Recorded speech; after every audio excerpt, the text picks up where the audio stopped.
Ladies and gentlemen, boys and girls, welcome to another edition of the CCA California podcast.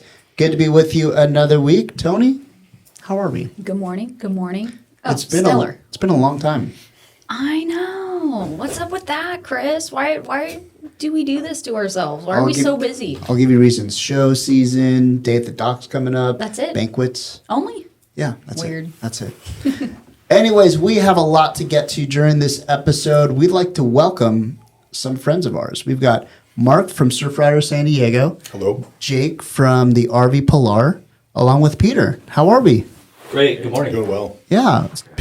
Jake, we'll start from you. You just flew up from Mexico yesterday. How are things down there? Oh, it's beautiful down there. I mean, there's just, it's the slow season right now, but even when it's slow, the fishing's good. The weather's beautiful. I wake up every morning, the sun's, blasting into the house. Just great. And I call everybody up here and it's pouring rain and cold. I'm happy to be there right now, but we'll be bringing the boat back soon and working on our spring and summer program up here. Nice. You're going to do some fishing up here too? We are. We've got a CCA winner from the last Star Tournament, the original Star Tournament, who we're going to take out. And, we've got some work to do on the boat. And we're going to start, another initiative, essentially trying to maybe bring some of that extra bluefin that comes up that people gather and try distributing it to, veterans in need and veterans that can't get out of the house. And, we just been working on this, inside RV Pilar. And every time we talk about it, we get energized, get more excited. So, we're excited to get up here with the boat and see what we can do and see how many people we can get involved in that program. That's awesome, man. I mean, there's no shortage of good things going on with the RV Pilar. That's awesome. It's really cool. Thank you. Yep. Mark, how are you, man? It's first time we've met today. How are things and what's going on? Things are going great. I live up in down in Encinitas, and it's always beautiful there, even when it's a little rainy and cold. My hometown. I like it. Mine too. Yep.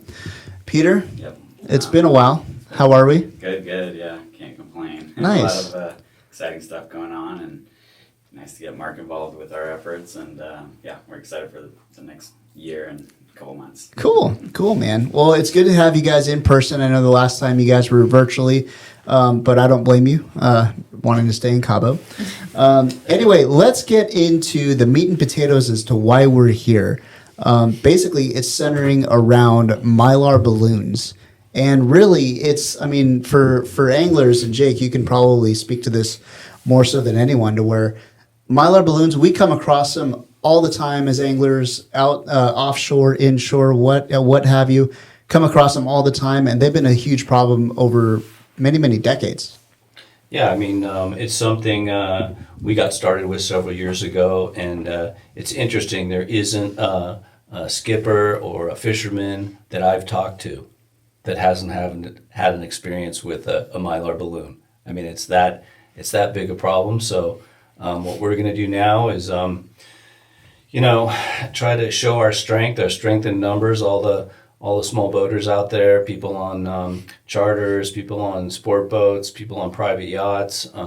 It's quite a flotilla. We can get out there and show our strength, not just, the fact that we spend money with the state to regulate, our sport, but also, our backs and our arms, and collecting these balloons and getting some data, on the water. I mean, think of it. There isn't a machine that can do that. So that's kind of what we're here for. That's what we're looking to do and enlist everybody to, find the balloons and then make a report, fill out a little survey. We have at RV Pilar. We have a QR code. And we try to make it easy, and this will be ammo for us as we go further in this fight. To look at that data and really see how many balloons we have out there in the water. Nobody really knows. Yeah. I mean, we, from personal experience, from all of us, to where we've probably in our lifetimes we've collected almost hundreds and hundreds of balloons offshore and all that. But really, to put a data figure, it's never been done before, which is this is really good news. Yeah, and it's kind of cool. The Star Tournament is a unique opportunity, to do that because it goes for several months. It's a set period of time.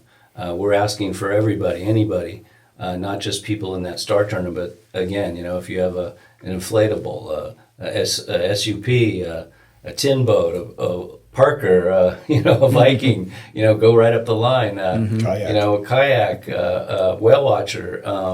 Anybody that's out there to try to collect data on these balloons, picking them up, noting where we got them, looking at the condition they're in.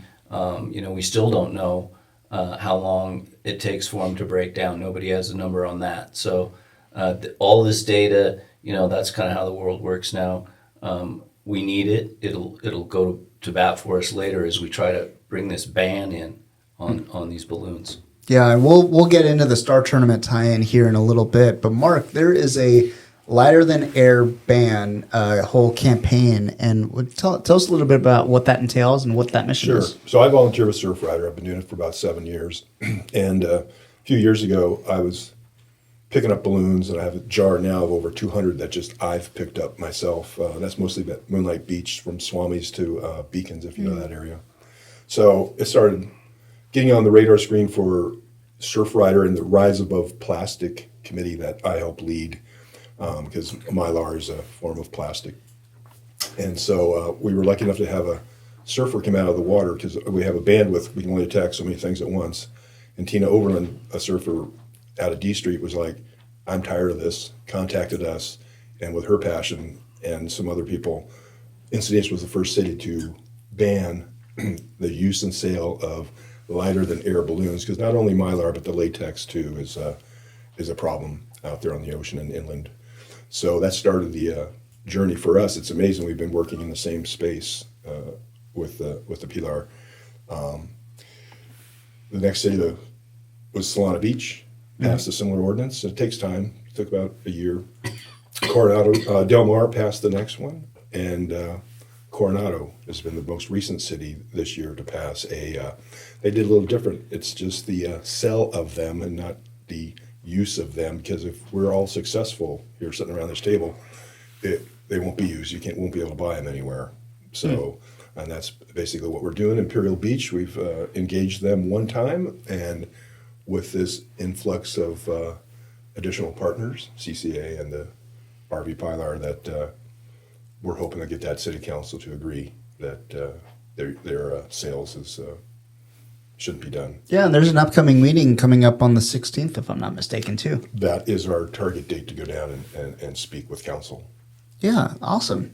How many people are we all going to be there, I think? Yes. Maybe? And Possibly? a few more. Yeah, excellent. And I know we're engaging our local San Diego chapter as well to participate in this one, and specifically in San Diego. Tony, I know you're working on that with Mr. Chavez down there, but ultimately the right thing to do. Yeah, and going back to what we were saying just a little bit ago about data collection, Chris and I, we say this all the time, and we're just so fed up with the department saying best available science. And this is one of those situations where, okay, you don't have the funding, you don't have the people, fine. Then we have the masses, we have the people that are willing to put in the work to get the data to show you. Mm-hmm. So I think this is a really cool initiative to get on the ground running. Yeah. And speaking of data, I know there are ways for anglers to really insert their data that basically they've collected themselves on the Pilar site, right? Yeah, no. So essentially anybody and everybody can easily and quickly go to our website, list where they found it, list what condition it was in. Was it inflated? Was it deflated? Was it, tangled in any marine life? There's really almost no information out there about how many balloons are floating around in the ocean. So, our data collection is going to be massive, just to have an understanding for what, how many are out there and what we're seeing, and really just showcase, the issue on the water. Because I think, we've talked with Mark about it before too, but there is data on land and beach cleanups to a degree, but really nothing on the water. And anglers are seeing it all the time. I remember going out on the boat with Jake, and we found 5 in a couple hours, like just a couple hours. Yeah, we saw even more, but we were like, it attempting to catch a swordfish, so we had to get to where we were going. And When put some duty time on calls. that. Yeah, exactly. But no, we stopped and picked up everyone we could that was on our path, and to get the fishing community involved in this is huge. Because we again don't really know, and researchers I've been digging trying to find some information on what's the length of a Mylar balloon, how long do they actually last, and there's no definitive information. So there's not really that much data on Mylar balloons at all out there that hasn't been done yet. Exactly, yeah. No, so this is totally unique and new, and a new effort because one boat out there could only find so much, and we don't have too much information on it. But with the data too, if we can get most of California involved too, we could potentially get an idea of where they're floating to and where they're collecting, and The majority of where they're going. exactly, and maybe put more efforts into those specific areas to pick them up if we're seeing more in LA, or if we're seeing more down by Imperial Beach, or we don't know. So it's kind of cool. Jake, do you see very many down south, south of the border in Cabo? Is it the same problem? Good question. No. No. It might be more of the fact that it's trying to hit the head of a pin, being at the end of the peninsula like that. We've seen a few. We get them, but odds are they might drift by and go into the Sea of Cortez, go across to Mazatlan, as they move from west to east.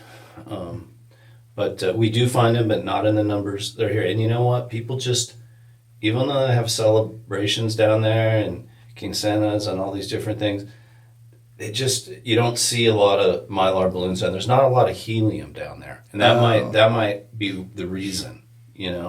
Interesting. But because they do party and they do have balloons and all their fiestas and stuff like that. It could be an expense too. They don't release them. You don't see them flying through the air. They don't have the problems. You don't see them in the desert. That's kind of the one thing we've found over time is we've been collecting data by the searches we do as we try to learn more about the issue, the problem, but never in a central location. This data, it's from Los Angeles Times, it's from other sources. Surfrider, they have quite a bit of data from their beach cleanups. But that's kind of different. It's kind of the same thing, kind of different. We want to know those numbers. We want to include those numbers. Just because they drifted on shore, it doesn't really change anything. But the on the water stuff, nobody's done that. Nobody's got that. So Can I tie into that? Yeah, absolutely. So we do have beach cleanups all up and down the coast of California, but here specifically in San Diego County. We've collected about 1,450 balloons last year, and then our target, Imperial Beach, 265, and beach cleanups down just in there. Wait, one more time. 1,000. 450 balloons, and these are just monthly cleanups. Once a month in different areas: PB, Ocean Beach, Encinitas, Oceanside. So how many people are picking them up because they see them and just throw them in the trash without reporting them? And that's why I think this tracker, we're going to pump it out on our channels too, for people who are hiking, walking, mountains, deserts, beaches, on your own walk, where you're not reporting them to Surfrider with the data that I just shared.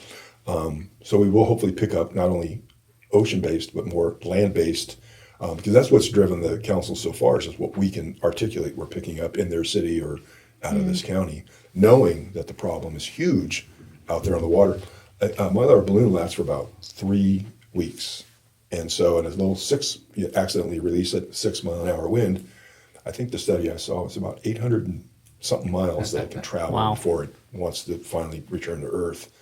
That's a mass release in Denver could make it off our coast. So it's not just coastal cities. That's where we're going, because the coastal data helped us impact it. But as we move inland to other inland cities, all this data will be important, because their balloons do hit in the ocean or mountains or deserts. So people based on land or just walking around town or whatnot, they're going to have an opportunity to contribute to this data as well. Right now they're contributing by picking them up and throwing them in the trash. Right. But now they can help with the data. They can report. Yes.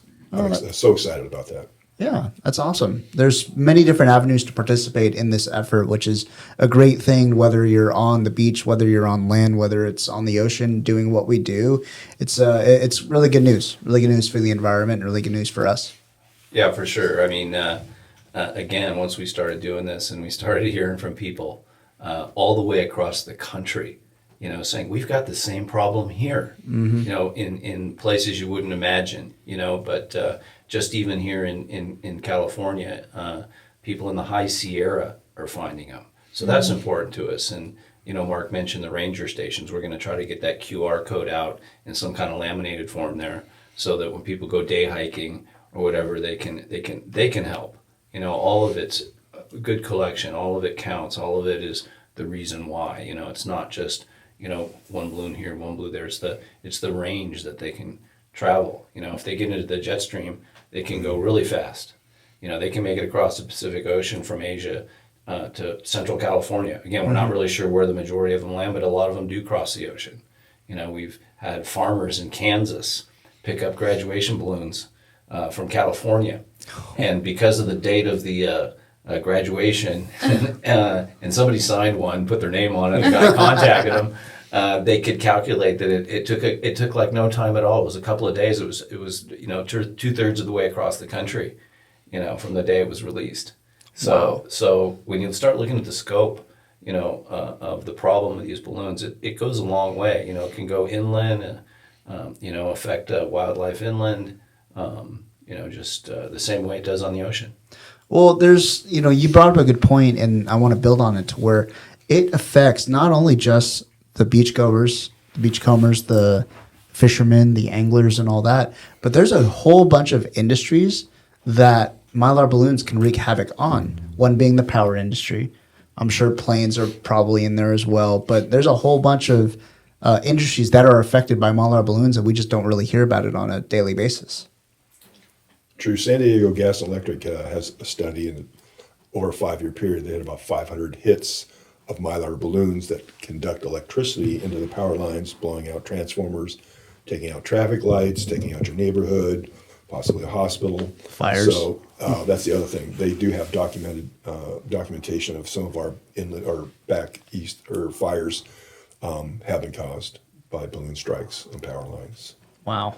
Wow, unbelievable. I mean, that point is well taken, just a couple months ago with everything happening in LA and all that. But it's fascinating stuff. Fascinating stuff. You wouldn't think just a simple little balloon from a graduation party could wreak so much havoc across our environment. No, There's videos of them just sparking like crazy on power lines. It's Really? something to see. Oh, yeah. it's interesting. It's actually kind of an interesting topic. It's something so benign, something so small and inexpensive could cause so much, havoc.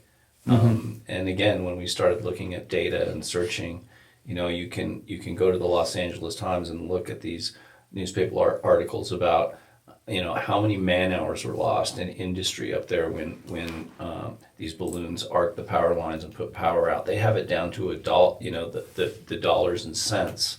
How much money was lost, how much labor was lost, and it's millions of dollars. It's not a small amount. It's happened so many times up there. That loss of time is money. So it's just interesting how many places it does go and what the effects are. Wow. Well, I know anglers are definitely going to get involved with this movement, as the beachgoers, as are just the fishing community as well. But ultimately, there's an opportunity for just general people who have come across Mylar balloons through the survey on your website, right? Yep. Yeah. So essentially, it's similar to the Get It Done app that San Diego has, where it's really easy. You can upload a picture. You can put as much information as you have, or really trying to just simplify the user experience to do this quickly and not feel like it's this whole labor intensive thing. But even we have an aspect on it where if you're in the middle of the water, you can put the longitude and latitude, and we can know exactly where you found that balloon on the water. But everybody can get involved, and it's a place that people can kind of participate and have their voice heard in that small sense. But every balloon makes a big difference that we know, and learn more about. And then, yeah, when we go to the town council or the city council and IB and hopefully San Diego sooner than later, we can show them this data and mention, the anglers of San Diego and Southern California were a big part of this involvement. And that's where, the Star Tournament's going to be massive in that sense. But, nobody else is doing that on the water, so we can really be the hub of that space. And really, we're just trying to get the word out and try to get as many people as possible to do it. My girlfriend was walking down the beach one day and found one, took a picture and sent it, and it was our first upload that we did to the data thing. Just kind of. I wonder who did that. But it's it'll help a lot, and it's nice to get the full community involved in something that seems benign, but it's a major problem. And the more and more I talk to people about it, they jump on board with it, because initially the conversation goes as being like, oh, they're just balloons, like what's the big deal, like, as long as people aren't releasing them, it's not that big of a deal. But you're like, well, accidental releases, and then the birthdays and the newborns that are coming, everybody's using balloons in one way or another, and if you accidentally release it, it doesn't make it any better. It's still floating around there for years. And with Mylars too, it's like we don't know how long they exist for. Like, it's such a crazy thing. I was looking, doing lots of research on the topic, and there's not even really any controlled studies, so it's even crazier. But more or less, the material it's made out of, they know what it is and how long it's durable, and it's basically built to last through the environment and nature. Wow. And so, they have no idea. Being a plastic, when it gets into the environment, probably takes about 100 years. And what happens then, it doesn't just go away, it just becomes smaller and smaller. And you've heard of microplastics and nanoplastics, and just becomes smaller and smaller, coating the ocean floor. But it takes quite a long time. I've heard 100 years for a lot of plastics to break down, but they're still plastic. Yeah. It's not becoming something inert. And with the micro aspect of it too, with chemicals. You have this PET plastic that, is stronger, more, sustainable, or more, it just holds its form longer than like a latex balloon. So then you would assume that microplastic takes longer. So essentially it'd be more and larger amounts of microplastic. So. And like in the last year, plastics, in your body has become a big topic, right? Yep. It started with, there's, plastic in mother's milk. Oh, and everybody went, oh God, and here just a couple months ago, there's plastic, in parts of your body. There's enough plastic in your brain. I heard that to make a plastic fork. Yeah, so a teaspoon now. Yeah, teaspoon. It's just getting worse. And they're saying it's going to lead to more cancer. That's the bottom line. There's other things it can lead to, dementia, other different things. But the cancerous aspects, they say that's going to be the one that, is the big one, because the plastic's in your organs and affects the way your physiology is. So, that's kind of news again. That the fires we had a couple months ago, it's just there's a lot of things that kind of make a bell go off to us and think, this is really a good time to push this and see if we can make some progress on it. The other thing for Surf Rider is the marine life. We have sea turtles and sea lions, and for mola, the big sunfish. When a Mylar balloon gets out there and starts to have its reflectiveness come off and it's bobbing in the water, it looks just like a jellyfish. Yeah, for sure. I'm wearing my jellyfish shirt. You guys can see it out there. But and those creatures eat them. And so it's harming our marine life, our precious sea turtles especially. That's one that I'm fond of thinking I'm protecting by doing this work. And they don't learn. So we're lucky enough that sometimes they're recovered, they're spotted on the land or bobbing in the ocean, but how many go unnoticed and just become deceased with their insides plugged up to where they can't eat with a Mylar balloon in there? We're very fortunate to have SeaWorld Rescue, who's been on the news before about balloon ingestion harming our marine life, and they do a great job of bringing them in and rehabilitating them with an endoscope. I've been on a behind-the-scenes tour where they reach right in and pull plastics out of these creatures, including balloons. Sure. And they have a very good record of rehabilitation, putting them back out, but not all of them survive. So for Surf Rider, we just want our marine life to be safe. It's such a senseless toy that's accidentally or purposely released into the atmosphere that's causing all sorts of harm to the things we hold dear. And the amount of birds too, I'm sure. Birds too. There's a scientist out of UCSD. She's been taking deceased birds and opening them up, and plastics and balloon parts in them too. So birds and other marine life. You're right. Wow.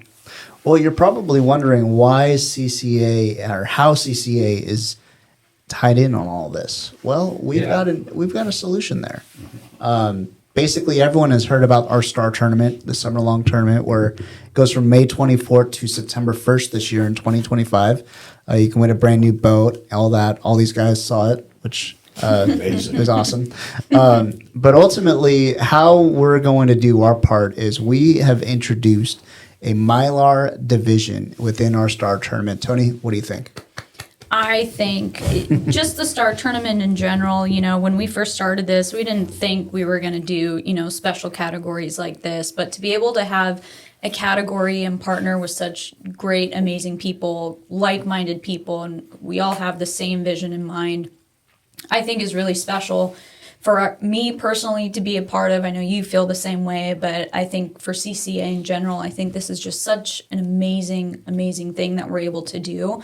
And I'm data driven, right? For those of you that know me. So the ability to be able to extract all this data, I mean, who knows what we'll be able to find and what trends we'll be able to find. And it's just very exciting to think about where we'll be in 6 months from now. All the data that we're able to compile. Yeah. Well, so basically how it's going to work, and it's really, really important that you do this, where we're already fishing out offshore, inshore, everywhere for this tournament. Pick up a balloon. Once you see it, pick it up, take a picture of it with your measuring device underneath, on top, wherever.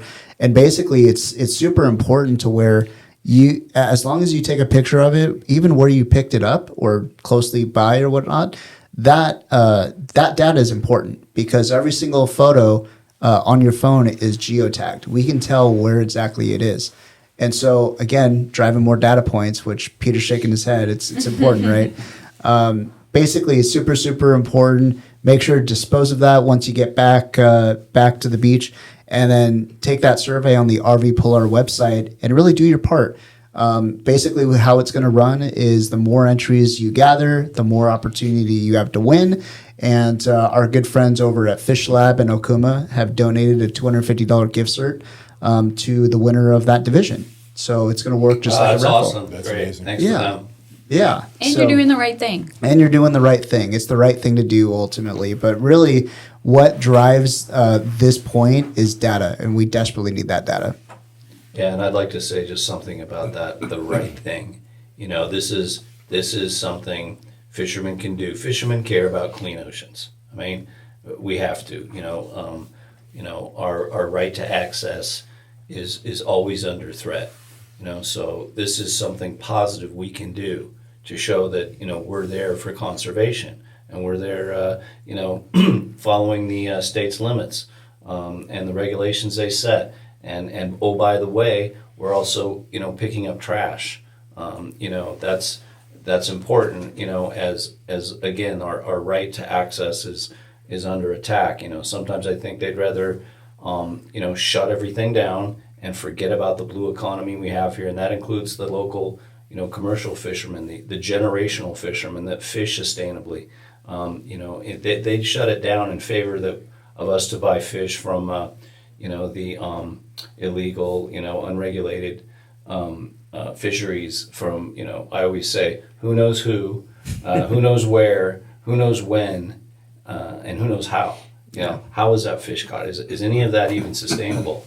But it's much easier, for the politicians to just say, no, we'll shut everything down. We'll just buy imported fish from somewhere else. And I think that's a huge issue. That's kind of really what's at the crux of this for us sport fishermen, because we're really just along for the ride. It's going to be the commercial fishermen and the others that are the ones that end up paying the price unless we, stick up for these clean oceans, showing that we care, showing the Native Americans that we care about these resources, and we're here to protect them, and we follow conservation. We take what we need, and that's it. Come back another day. Yeah, and that's a really important point, Jake, to where we, obviously it's been well documented, well said that we're the original conservationists. But ultimately, we also get, as anglers, sometimes not the best limelight just in general, just with what we do. But ultimately, it really goes down to the core, all of our cores, to where we really do care about our resources. We really do care about the environment. We care about things that people are saying out in the general public that's saying that we don't, and that couldn't be farther from the truth.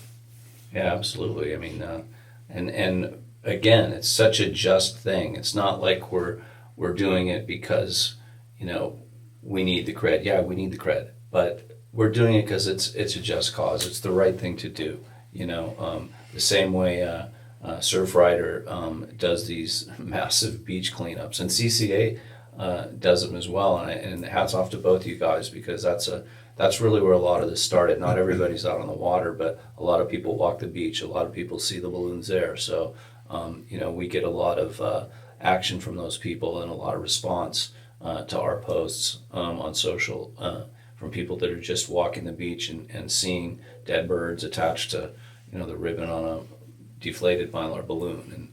And so it's important either way that we do that, and we show that, this is for the next generation, that this is the right thing to do. Yeah. I want to say how excited I am about your star tournament in this special category. I am so excited. So I'm from the San Diego County chapter. I have chapters all up and down the coast. And so I put it into our foundation to the people who oversee other chapters to be ready for data coming up and down the coast. So if there's any other chapters with Surfrider who are kind of working on this in their local cities to not only partner with great people like CCA or a local research vessel, but this data is coming to assist them to help cities stop using this product. Mm-hmm. And so this also has the ability, because it's not just a San Diego problem, we're down here talking about it, but LA, off of San Francisco, up and down our coast. So this data could be the tipping point to take the state to take a look at it, to stop it from happening too. Mm-hmm. It's going to take time, lots of data, but what you guys are doing is making a big difference, trust me. Yeah, well, data is super, super important. Jake, you said it earlier, to where, we're driven by data nowadays, or just society in general, to where if we get enough of it, or the more the merrier, in my opinion, to be honest. Absolutely. We're really, really proud and grateful of this partnership we've all come together to form. And, Surfrider is a big company. They can do what they want. They don't really need us, but it's awesome that we do that we get the opportunity to work with them. And again, we're going to make it count. We want to really push this, and there is an opposition to us. There is opposition out there, believe it or not. There is a balloon lobby. So it surprisingly strong too. It will come to a fight. It's always about money. Somebody's making the balloons and selling them, and it's an oil-based product, so you got the oil industry behind it. Yeah, that should tell you enough right there. It's awfully hard to compete with the council for an oil company, but essentially that's where we're from. DuPont, that makes Mylar. I'm sure they're involved, not just the Hobby Lobby people and the Party City people, stuff like that. It goes beyond that, But somebody asked me that question the other day. There's a balloon lobby, and I said, oh yeah, and then they said, well, then we just need to be bigger than the balloon lobby, and that's kind of what we're trying to do right here. Yeah, absolutely. If someone is super, super passionate about this issue, where they want to not just collect balloons for us for data collection purposes, but they actually want to get involved and putting in time, volunteer, and all that, is there going to be an opportunity for those people to do that? Sure. Yeah, we've got one. They could join our Rise Above Plastic committee. That's RAP at sandiego.surfrider.org.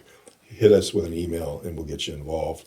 Or we have a monthly meeting the third Tuesday of the month at 6 p.m. If you go to the Surfrider San Diego events calendar, you go to that third Tuesday, you will find a link that'll give you the Zoom to join us and talk to us in person about your passion and how you want to help. A couple ways to get involved with us. Yeah, Join no. others. People can get involved with RV Pilar as well. If you go to our website, rvpilar.org, or email us at rvpilarsd@gmail.com. We would love to have your help in any way, shape, or form.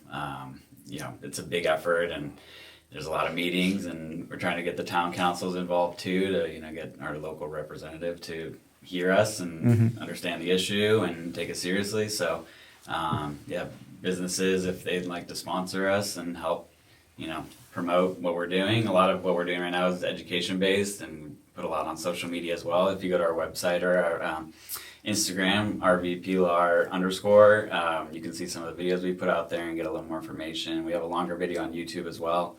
Any way people can get involved and want to help, or even help us create videos and reach out to some other groups. We'd love any help we can get. And to stay informed too from the public, because that's a question we get asked all the time is, well, how can we help? And it takes that extra step of looking up where your local city council is meeting, and really that is the first step. If someone really wants to get involved, they would look up when that meeting is, they would attend, and they'd join a couple meetings to see, the process and how it goes down, and make their voice heard. Yep. Public opinion matters. Yeah. So another way is, again, if you join just Surfrider Foundation San Diego chapter, we put out action alerts to where we will email you when it's coming up to a city council, and to either can you make it in person, or can you at least send in an email to the council members that you're in support of what we're trying to do. So lots of great ways. And then I was going to say the other thing, besides the land-based people, I've been contacted by whale watching captains, other research vessels, racing boats. There's all sorts of people in various industries that love that ocean for its livelihood, that want this to stop. So if you're one of those people and want to get in, there was years ago, there was Channel 8 News had a whale watching captain, and it was so exciting because he had just seen an 800-pound mola mola, very rare, he said, and the reporter leaned in and said, "Why is it so rare?" He says, "Because the little ones are eating balloons and dying." I actually reached out to him, and it's been years ago. Yeah. But it's a lot of industries, I'm sure they'll want to get involved in some way. Yeah. Yeah, for sure. Mark, I had a good question for you, because you've been around different cities in SoCal, voicing your opinion, you said 4 or 5 cities have... 4 so far, yeah. Okay. So, were there any efforts made or recommendations made from those cities that say maybe we need to recycle them in a different way? Were there any efforts that... So far, recycling hasn't come up. Plastic bags, which are out in the ocean too, and plastic film is one of the hardest things for the recycling industry to do anything with. Most of them don't want it. EDCO, where I'm at, they don't want plastic in anything but the landfill-bound trash. So it's not an easily recyclable product. There is one company I know of called Plastic Beach. If you can get plastic film bags and wrapping, or your dry cleaning type cover bag to them, they have a source for it to go to, like Trex decking, and they make another 30-year product out of it as a deck material. But typically, that product has to go in the trash. When you find one, trash it. Don't try to recycle it. So It's got a coating on it too that you can't separate the plastic from the shiny printed material and the ribbon and all of that. It's trash bound. Please just trash it at this point. Yeah, it's one of those things. I'm not going to put my tinfoil hat on or anything here for a second, but it's one of those things, it's almost like I question if I'm combing the beach and I find trash, or I find a balloon and I want to throw it in the trash. There's always something in the back of my mind that's thinking, like, is this going to be disposed of the way that it needs to be? Right now. Is it going to blow away in the right now, wind? Is that's- something going to happen? Right now, it's the trash. The landfill covered up, unfortunately. It decomposes in 100 years in that environment. Yeah, and just to go back to the town council aspect of this, and obviously Surfrider's been doing that, and they're kind of coaching up Peter and me a bit here, and our goal now, and this is relating to what you could do to help. Our goal is to, come in and attend these meetings, get our few minutes to speak, try to get a future time, get more time basically to speak at a future meeting when we can get on the agenda. And so Peter and I have been to the La Jolla Town Council, and we're excited now to get, they want more time. They're giving us 10 minutes. So, that's where it is. It's kind of at that level. If you know anybody, in your community, if you're familiar with the way your local government works, then that would be helpful to us. Sometimes it's helpful to have people in the crowd, when we make our presentation to Give public comment. yeah, just give public comment, just strengthen numbers, just to have some people there, maybe with some balloons or some pictures or wearing a shirt. If they want to speak, great. You can pull a slip, and it just depends on how much time they have. We're trying to really condense our message, our videos, our presentation. We want it to be as slick as it can be, and as informative as it can be. And like I was saying earlier, it's kind of an interesting topic. It's that's at least what I've seen from the local politicians. They're really curious about it. It's not the guy in the the tin hat that calls in and is there at every meeting and he's arguing about something you don't even know what it is. You're going, wow, this is tough being a council person, because they hear a lot of the same things over and over again every week. So something new, something different, but something that affects their community, their district. It's important, and these bans that surf riders helped put in place, they don't really do anything unless the neighboring communities do the same thing, because a balloon could be released in San Diego County and drift into a county and over to Coronado where the balloons aren't on and cause problems there. So, we have to kind of unify that effort and make it bigger. And, again, why I'm grateful that we have this relationship is with CCA now and Surfrider. We were just looking at San Diego County, on the Mylar. We didn't have, the big picture. We kind of came in the middle and, had some issues kind of trying to raise awareness. We did it, but we kind of got stymied. So we've come back in at the bottom now. Surfrider kind of came in at the top, and now we're kind of looking at it all as maybe going back to the beginning, re-educating everyone, getting this data, and going through these town councils and going through the process just to be able to get time, through a representative, through our council person, to go to the city council. Yeah, and that was a thing that I was going to talk about, to where it could potentially snowball to where if someone in their own local community, that it may not be on the coast where our targets are, but it could be inland, it could be up north in California or whatnot, to where if they feel passionate enough and they want to go to their own city council, they can do that, and I'm sure use all of us as resources to do that. Absolutely, and who's not to say that Central California doesn't have a bigger problem, or Northern California, right? I mean, it kind of depends on the jet stream. It kind of depends on ocean currents. There's a lot of factors in play there. Where do these balloons collect? That's, again, kind of part of the data side. We have no idea. We know about Southern California and what all our friends report, and the sport boat captains and the whale watchers and everybody that's out there on a daily basis. But, north of the Bight, we really don't know anything about, the Central Coast and the Northern Coast. Maybe they get more up there. Who knows? I'm going to say it is our goal to get all 18 cities in San Diego County to enact an ordinance, and then the unincorporated area of our east portion of our county. And so if there are people out there that live in those areas, and that's important when we go to a city and speak, that their constituents, the people who vote for them, are also in the audience with us. And then also the young people, their voice is amazing. It's very loud, louder than adult voices many times. So if you're a young person and want to get involved in this too, we'd love to have you. And then there are other agencies who've signed on with us, the Sierra Club, Coast Keepers, Wild Coast, San Diego Bird. They changed their name. Gold Audubon Society. Audubon. Yes, and others. We have a research person out at UC Irvine in Borrego Springs who's part of our group. The Desert to Tortoise Societies, various ones out in the East County are also in support of our work. So it's kind of slow because of bandwidth, coastal data. Right. But we're going to be heading east, and then anybody who's listening who's up in Middle or Northern California, you can reach out to Surfrider. Again, if you have that wrap, I would be more than happy to help them figure out how you navigate through a city council to be heard and hopefully have them take action, or at least put you in touch with an agency that's up there as a nonprofit who can help you. Another Surfrider chapter if you're on the coast, perhaps. So Excellent. Excellent. So next steps. Ultimately, obviously we want people to start collecting that data for us, trying to take that survey on the RV Polar website, and also register for the Star Tournament so you're eligible for that Mylar Division and all that. Hopefully I'm not missing anything, but please chime in if I am. But ultimately, we've got some really great momentum between the three groups, and it's going to be a productive summer. That's for sure.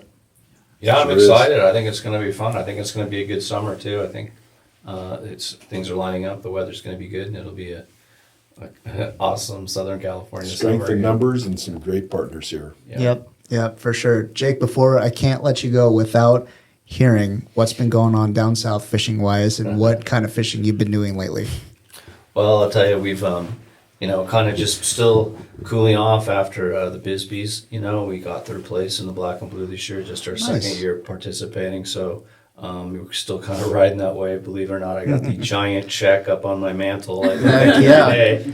And Why didn't you bring it, man? I couldn't fit it in the door. We just had such a great year down there. I've got a great crew, and we love fishing the winter down there, and the off season is a little more tricky, a little more difficult. But everything from making your own bait to finding the blue water and figuring out if you should go fish the bottom or if there's any pelagic fish around. It's just such a great resource down there. And again, that's one of the reasons I care about all this up here is wherever we are. I've carried the balloon theme down there with my crew, and we don't go buy a balloon without picking it up, and that's the local Mexican guys doing that. So that makes me feel good when we've kind of spread it all the way down there. But to answer your question, I mean, yesterday we were catching. I just came up. We were catching tuna, wahoo, and marlin, all in one area, 25 miles off the beach, and that's slow fishing. I don't know what to say. That's awesome. Can I go? Yeah. That's what you want Yeah. to say. Yeah. Take me with you. One last thing for Peter. You've built an amazing platform on content alone, Instagram, YouTube, and all that.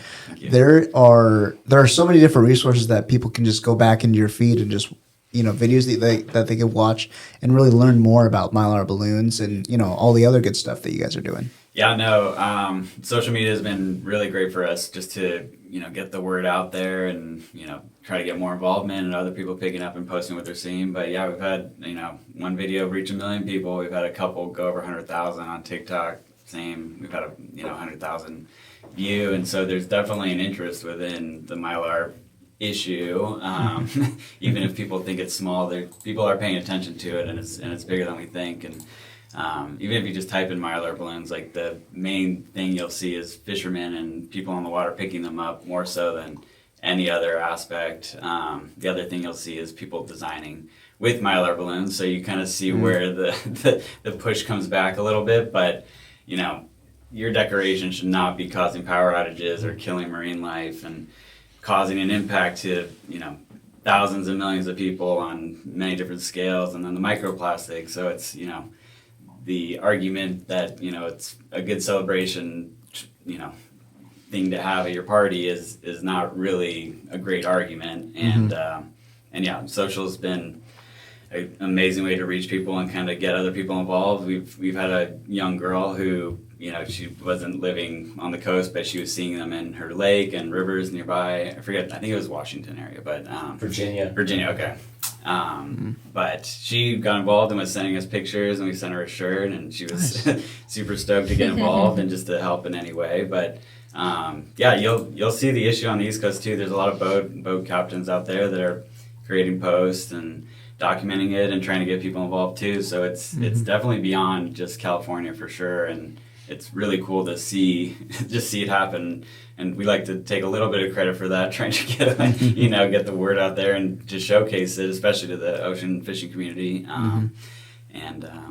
Socials. I can really tell that you're very passionate about this issue. And, it's before I started helping Jake, I didn't see the issue as big of a deal. And then you get out on the water and you start seeing them. We were, 10 miles out there and you're seeing a Mylar balloon floating around and you're like, nobody's seen this. When was the last time this balloon was ever seen? And just seeing other videos, like Seal Society posted something recently where there was a seal tangled up at La Jolla Cove and someone, captured a video of it. But it's beyond what people understand or what they even see or what they know, because you just see this thin piece of plastic that has a little color on the beach and you're like, oh, that sucks, but it's huge. It's a massive issue. It's every holiday too. You can tell. Yeah. Mother's Day.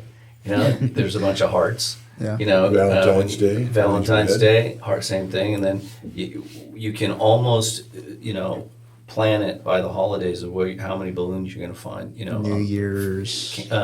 You get the congratulations for graduation. Exactly. Get well. Yeah, the happy birthday. It's somebody's birthday every day of the year. So Yeah. And you figure every single holiday, it's just adding, double to whatever was out there. And like graduations, I remember I was at Point Loma, my sister was graduating, and everybody had a Mylar balloon. There must have been 200 there at least, and it was a smaller graduating class too. And I was just like, oh my gosh, there's Don't let them go. And right at Point Loma too. I'm like, yeah, it's and you'll see them floating around. If you're looking at all, you're gonna see them.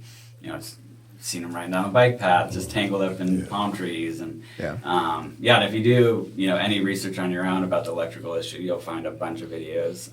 Anaheim has a lot of great video content, and they've done a lot to expose it. SDG&E was doing it for a long time. I feel like they've kind of petered out on it, and but yeah, you'll see more electrical issues than you ever thought would have happened.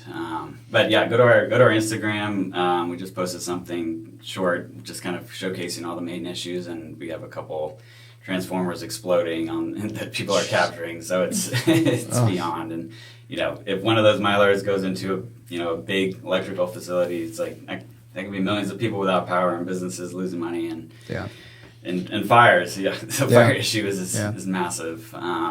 So I piggyback on two things Peter said. Of course. Yeah. And one is the first ordinance that we looked at to bring to the city of Encinitas was from Nantucket on the East Coast, well-written ordinance. So it's happening up and down both coasts. I don't know if this is going to reach the East Coast, but find a Surf Rider chapter along the coast if you want help. And then alternatives.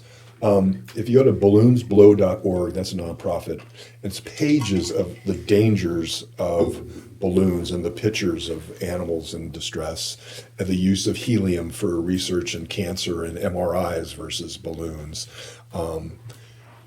It's also got a big bunch of pages on alternatives, things that you can do that still celebrate any occasion, a birth to a passing.